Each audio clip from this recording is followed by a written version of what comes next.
brought to you by V-Guard.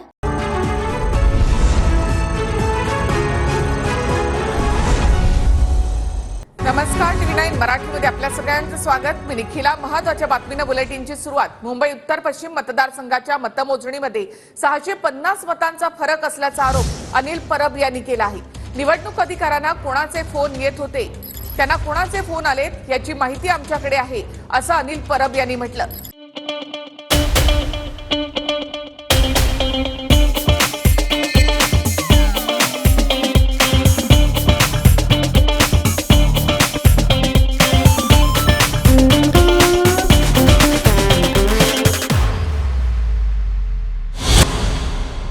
Ravindra Waikar यांच्या निकालावरून संजय राऊतांनी देखील टीका केली आहे.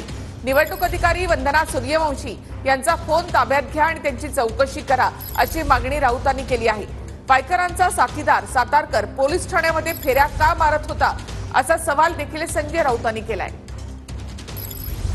उत्तर पश्चिम मुंबईच्या निकालात घोटाळ्याचा आरोप. आमच्याकडील हिशोब आणि निवडणूक आयोगाच्या मतांच्या हिशोबात 650 मतांचा फरक, ठाकरे गटाच्या अनिल परब यांचा आरोप.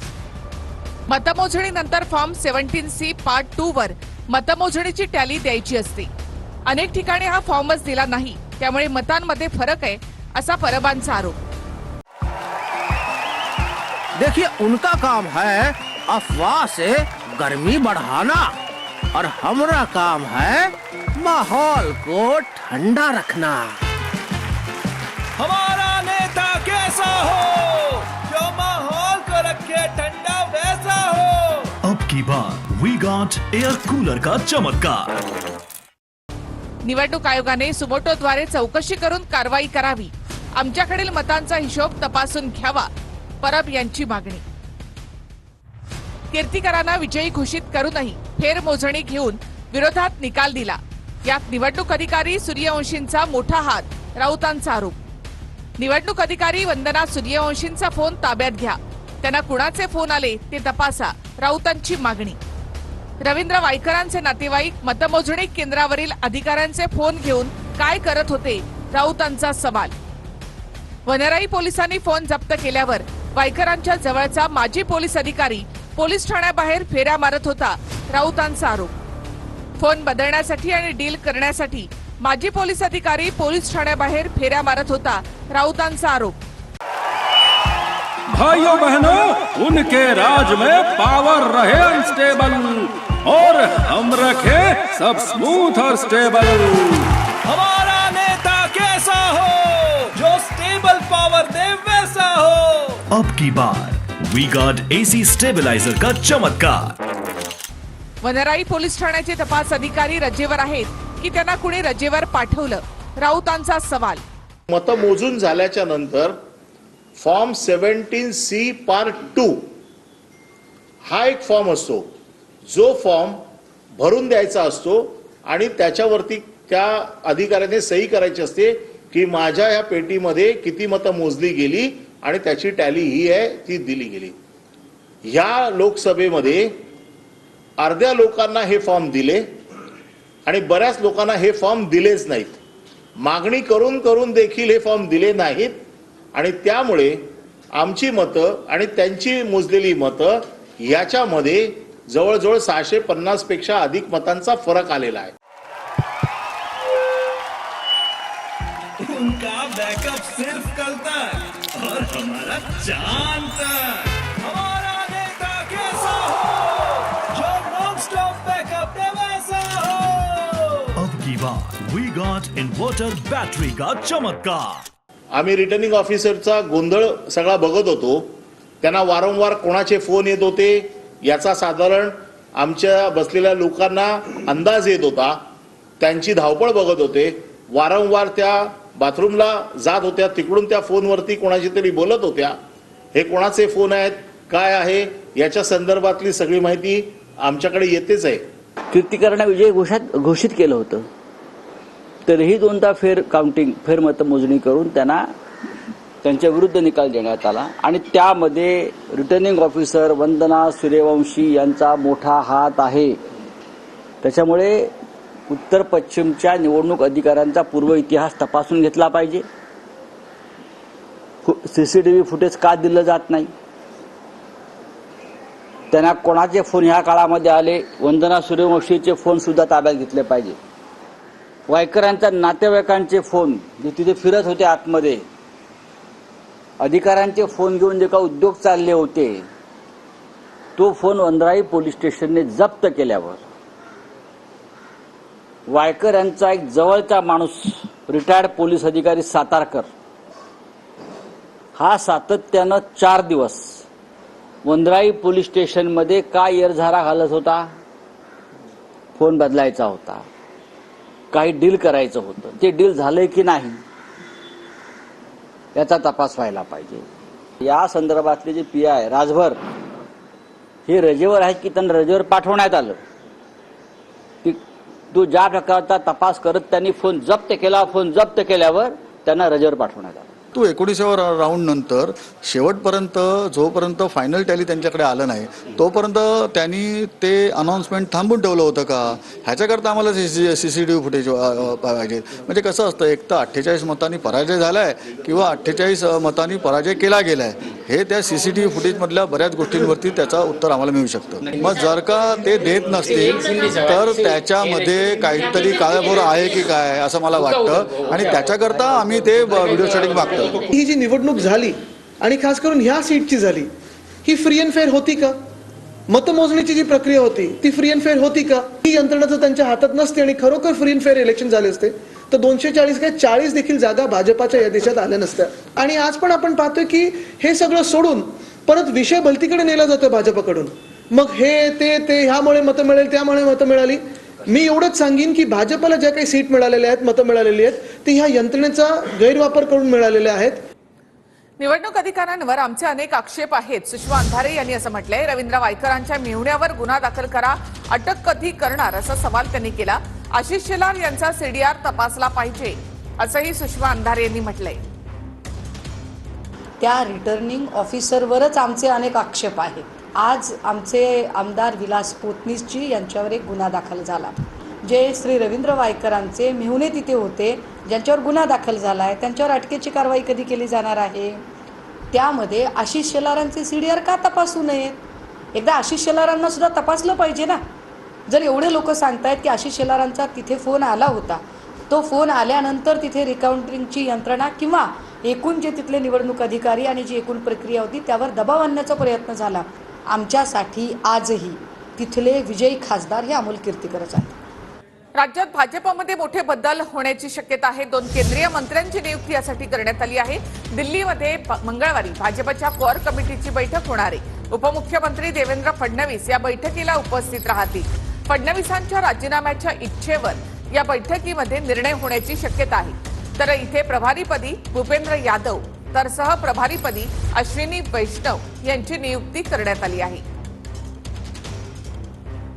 दिल्लीमध्ये मंगळवारी भाजपच्या कोअर कमिटीची बैठक होते. फडणवीस या बैठकीसाठी आज रवाना झाले आहेत. फडणवीसांच्या राजीनाम्याच्या इच्छेवर कोअर कमिटीमध्ये निर्णय होणार का याकडे सर्वांचं लक्ष असेल. फडणवीस अद्यापही मंत्रिमंडळाबाहेर राहण्याच्या इच्छेवर ठाम असल्याची माहिती मिळते. राज्य भाजपच्या प्रभारी आणि सहप्रभारीपदी 2 केंद्रीय मंत्र्यांची नियुक्ती करण्यात आली आहे. प्रभारीपदी भूपेंद्र यादव आणि सहप्रभारीपदी अश्विनी वैष्णव यांची नियुक्ती करण्यात आली आहे. राज्यामध्ये भाजपचा झालेला पराभव याचा दोन्ही मंत्री आढावा घेण्याची शक्यता आहे. आढाव्यानंतर राज्यामध्ये मोठ्या फेरबदलाची शक्यता आहे.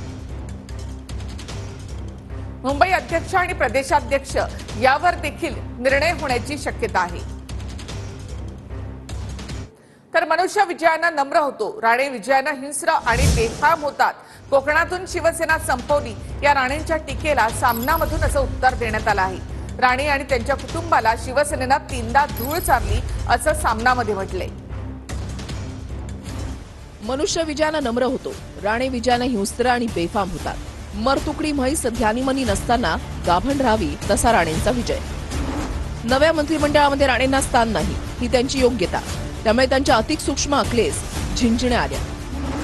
राणे कसे बसे जिंकले पण भाजप हरला. राणे ज्या पक्षात जातात त्या पक्षाची हीच अवस्था होते, केसरकरांनी सांगितलं होतं. राणे शिवसेनेमुळे आर्थिकदृष्ट्या संपन्न झाले, त्यांच्या घरावर सोन्याची कौलं आणि डोक्यावर झुपकेदार केसांचा टोप चढला.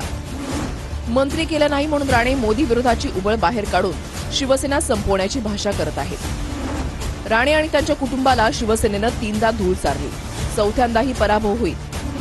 राणेंनी सेनेचा पराभव कोकणामध्ये केला हे असत्य आहे. पैसा, पोलिसांच्या मदतीनं कोकणी बाणा आणि स्वाभिमानाची तात्पुरती पीछेहाट केली. तर नारायण राणे पैसे वाटून निवडून आले असा आरोप संजय राऊतांनी केलाय. राणेंची माणसं पैसे वाटत असल्याचे व्हिडिओ समोर आले असं राऊतांनी म्हटलं आहे. तर कोकणातील जनता पैसे खाते असा राऊतांचा आरोप आहे का? भाजप आमदार नितेश राणेंनी संजय राऊतांवर असा पलटवार केलाय. हे महाशय फक्त 48,000 मतांनी जिंकून आले पैसे वाटून.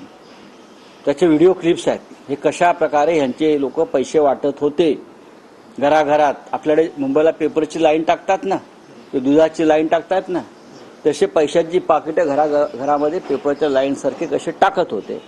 याचे व्हिडिओ समोर आल्यावरती या माणसांना आपलं तोंड उघडू दे, फार एक्सपोज होतील. आपल्याला मंत्रिमंडळात स्थान का मिळालं नाही याच्यावर त्यांनी चिंतन करावं. मातोश्रीला आणि संजय राजाराम राऊतला मिरच्या लागल्या. पैसे घेऊन मतदान केलं हे संजय राजाराम राऊत म्हणतोय, माजी खासदार विनायक राऊत म्हणताय. म्हणजे त्यांचा असा अर्थ आहे का की कोकणातला सामान्य मतदार हा पैसा खातो. आमच्या कोकणातल्या स्वाभिमानी जनतेचा अपमान अशा पद्धतीने कोण करत असेल तर अशा आमच्या कोकणातल्या जनतेच्या शत्रूंना जेव्हा जेव्हा संधी भेटेल तेव्हा तेव्हा आमच्या कोकणातली जनता निश्चित पद्धतीने काढून दाखवेल. महायुतीमध्ये मोठा भाऊ कोण यावरून शिंदे गटामध्ये मतमतांतर पाहायला मिळत आहेत. महायुतीमध्ये भाजपच मोठा भाऊ आहे असं वक्तव्य शिंदे गटाच्या संजय निरुपम यांनी केलंय. आमचा स्ट्राईक रेट चांगला, मात्र भाजपच मोठा भाऊ आहे असं संजय निरुपम म्हणाले. तर आमचा स्ट्राईक रेट चांगला आहे, आम्हीच मोठा भाऊ 2 दिवसांपूर्वी मंत्री शंभूराज देसाई आणि संजय शिरसाट यांनी म्हटलं होतं. उबाटा गटाचे लोक आहेत, काँग्रेसच्या पालखीचे आणि करावं लागेल. भाऊ मोठा आहे, तो मोठ्या भावाची पालखी नाही होणार. हे छोट्यांचं कामच आहे त्यांना सांभाळून घेणं. तुमच्याकडे कोण आहे? आमच्याकडे आम्हीच मोठे आहोत. आमचा स्ट्राईक रेटच मोठा आहे. पालखीचे बोई तुमच्याकडे? आमच्याकडे आमचा स्ट्राईक रेट मोठा आहे. आम्ही मोठेच आहोत. संजय शिरसाट म्हणतात की महायुतीमध्ये आम्हीच मोठे भाऊ आहोत. तुम्हाला काय वाटतं याबद्दल? आमचा स्ट्राईक रेट चांगला आहे असं म्हणतात. ते तर प्रश्नच नाही. स्ट्राईक रेट जर आपण आता बघितला तर तुम्ही बघितलं कालच्या लोकसभाच्या निवडणुकीमध्ये आमच्या 7 जागा निवडून आल्या. भाजप मोठा भाऊ आहे, भाजप मोठा भाऊ आहे, भाजप मोठी पार्टी आहे, मोठा भाऊ आहे, याच्यावर काही शक नाही.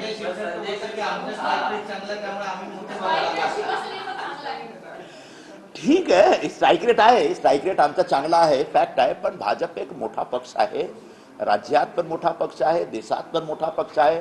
पण दुसरा असं सत्य आहे की एकनाथ शिंदे साहेब आमचे नेते, महाराष्ट्राचे मुख्यमंत्री आहेत. तो पण एक सत्य आहे. जागा वाटपाचा कोणताही फॉर्म्युला ठरलेला नाही असं नाना पटोले म्हणाले. जागा वाटपासंदर्भात अजून कोणतीही बैठक झालेली नाही असं त्यांनी म्हटलंय. काँग्रेसला मानणारा एक मोठा वर्ग आहे, हे कुणाला नाकारता येणार नाही असं सूचक वक्तव्य नाना पटोले यांनी केलं. तर लोकसभेमध्ये आम्ही मोठं मन दाखवून सेनेला जास्त जागा दिल्या होत्या. आता विधानसभेमध्ये महाविकास आघाडीनं आम्हाला जास्त जागा द्याव्यात असं रोहित पवारांनी म्हटलंय. 85 आमदार निवडून आणण्याची इच्छा आहे असं रोहित पवार यांनी म्हटलंय. मधला 10-15 वर्षाचा काळ सोडला तर काँग्रेसच पूर्ण महाराष्ट्रात होतं. काँग्रेसला नुसतं विदर्भातच नाही तर काँग्रेसला मानणारा मोठा वर्ग महाराष्ट्रात आहे, हे कोणालाही नाकारता येत नाही. आणि त्याच्यामुळे जे रिझल्ट आले, जनतेने जो कौल दिलेला आहे तो कौल पण त्याच्यातला स्पष्ट होतो आहे. करा ना. फॉर्म्युला ठरला अशी सुद्धा चर्चा येत आहे. उद्धव ठाकरे गटाला 80 ते 85 आणि शरद पवार यांना 90 ते 95, काँग्रेसला 100 वर झाला. काय बोललो, अजून कुठलाही फॉर्म्युला तयार झालेला नाही आणि अशी कुठली मीटिंग झालेली नाही. त्याच्यामुळे या बातम्यापेक्षा जनतेचे प्रश्न महत्वाचे आहेत ते आम्ही तुम्हाला सांगतोय. असे कुठलाही फॉर्म्युला अजून तयार झालेला नाही. आमचं एकच मत आहे, निर्णय शेवटी आदरणीय पवार साहेब घेतील आणि त्यांच्याबरोबर उद्धव ठाकरे साहेब आणि राहुल गांधी साहेब आणि काँग्रेसचे सर्व नेते तिथे घेतील. पण आमचं मत आहे की लोकसभेला जर आपण मोठं मन दाखवून काँग्रेसला आणि उद्धव ठाकरे साहेबांना तिथं मोठ्या प्रमाणात जागा दिल्या असतील तर त्यांनी मोठं मन दाखवून विधानसभेला शरदचंद्र पवार राष्ट्रवादीला जास्त जागा तिथं द्यावेत. शेवटी तो निर्णय त्यांचा आहे. पण कार्यकर्ता म्हणून आमचं मत असेल की कमीत कमी 85 आमदार निवडून आणण्याची संधी पवार साहेबांनी आम्हाला सुद्धा दिली पाहिजे. माझ्यावर कलम 307 नुसार गुन्हा दाखल केला पाहिजे असं पंकजा मुंडे म्हणाल्यात. मी कारणीभूत आहे, माझ्यावर लोकांनी एवढं प्रेम केलं असं पंकजा मुंडे यांनी भाऊक होऊन म्हटलेलं आहे. या लोकांचे जीव केले याला मी कारणीभूत आहे असं वाटतं असं पंकजा मुंडेंनी म्हटलंय. समर्थकांनी आत्महत्या केल्यानंतर पंकजा मुंडे यांनी आता आवाहन केलंय. मला वाटतं माझ्यावर 307 दाखल करायला पाहिजे की मीच कारणीभूत या लोकांनी एवढं प्रेम केलं आणि मी पूर्णतः उतरले नाही. माझ्या लोक जीव द्यायचे, मला अपराधी वाटतं. नका असं करू. हेडलाईनचे प्रस्तुत करता पावसाळ्यात सर्दी खोकल्यासाठी अमृत अडुळसा आणि त्वचेसाठी अमृत मलम एकदम खास.